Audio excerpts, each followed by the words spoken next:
Bonjour et soyez les bienvenus. هذه une révision pour les élèves de 5e année. راح نتكلموا على le projet 1 اللي مختص بلوزو.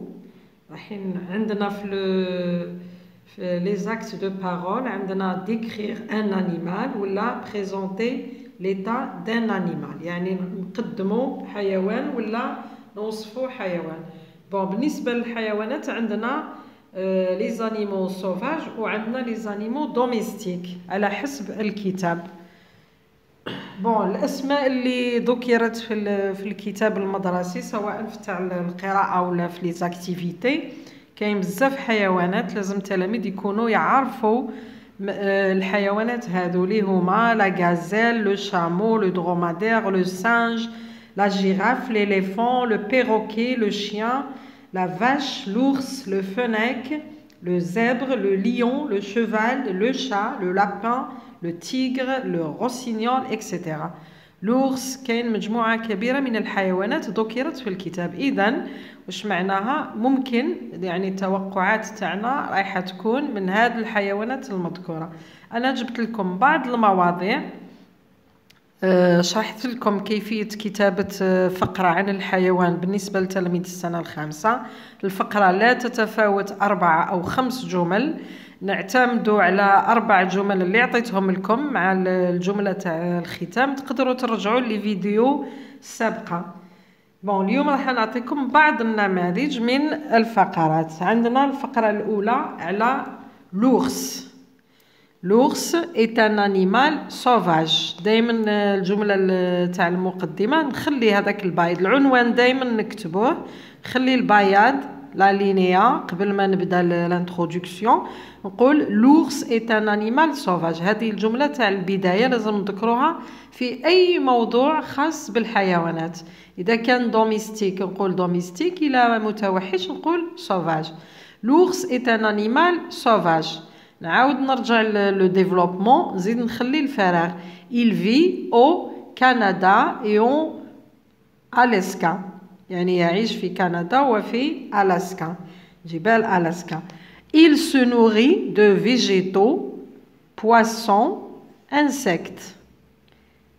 هذه الجملة تاني نكتبوها في جميع المواضيع. il se nourrit، من بعد نكتب واش يتغدى. de petits mammifères et raffole également du miel، يعني يأكل الأعشاب، يأكل الأسماك، يأكل الحشرات، يأكل الثدييات الصغيرة، وأيضا يلعق ولا يحب أكل العسل. il a une fourrure épaisse، يعني عنده فرو تاعو، عنده فرو. une courte queue، الذيل تاعو قصير. un long museau، الأنف تاعو يجي طويل.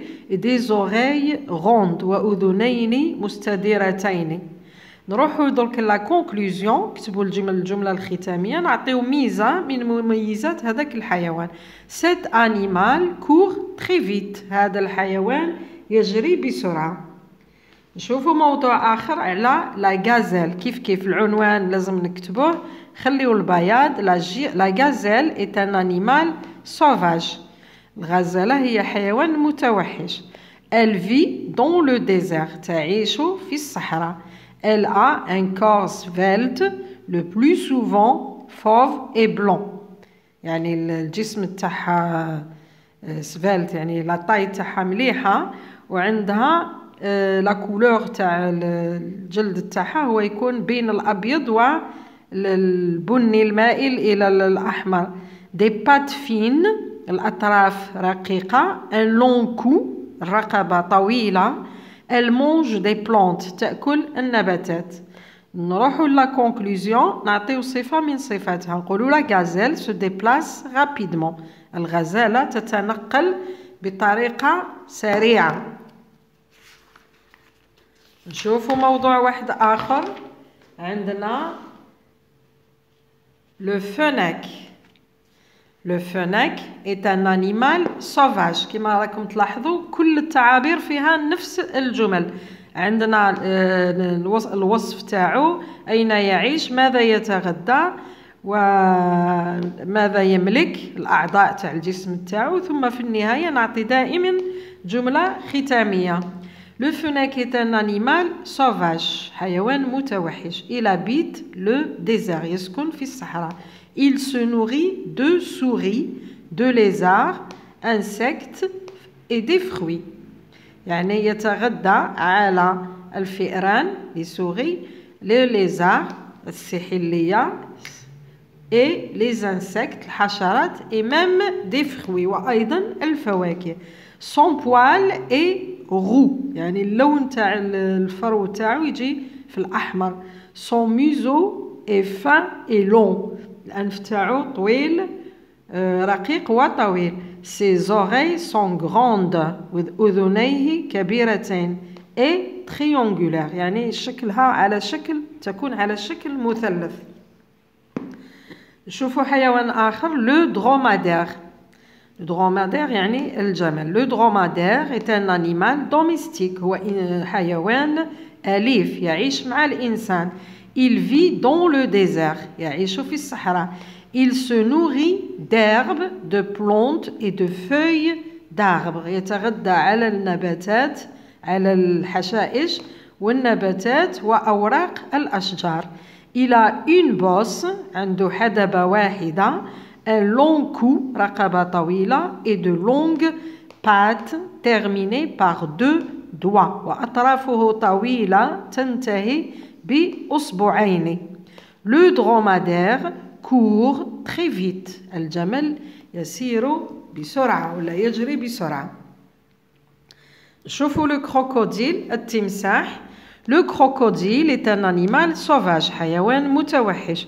Il vit dans les rivières et des fleuves d'Amérique, d'Afrique et d'Australie، يعني الحيوان هذا يعيش في الوديان خاصة في أمريكا أفريقيا وأستراليا. Il a un corps robuste، جسمه كبير جدا. Un museau plat، أنفه مسطح.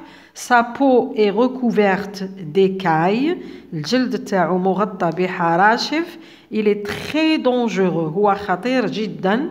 Il se nourrit d'antilopes, de gros poissons et même un homme، يعني يقدر يأكل كلش، يأكل الحيوانات، يأكل الأسماك، ويستطيع أن يلتهم الإنسان. نشوفوا le renard. Le renard est un animal sauvage. Il habite la forêt، يسكن هنا بدلنا، ما قلناش il vit، قلنا il habite، يسكن. Il habite la forêt, les champs et les champs، يعني يعيش في الغابات أو في الحقول. Il se nourrit de viande، يأكل اللحوم. مثلا واش يأكل؟ les lapins, les poules et même des fruits، حتى الفواكه. Son poil est roux، الشعر تاعو roux يعني في الأحمر. Son museau est allongé. Ses oreilles sont dressées. هنا نقدروا الجملة الختامية نقولوا le renard est méchant. Par exemple عندنا بزاف لي زادجيكتيف، هنا في النهاية دائما نكملوا بان adjectif. Le renard est méchant.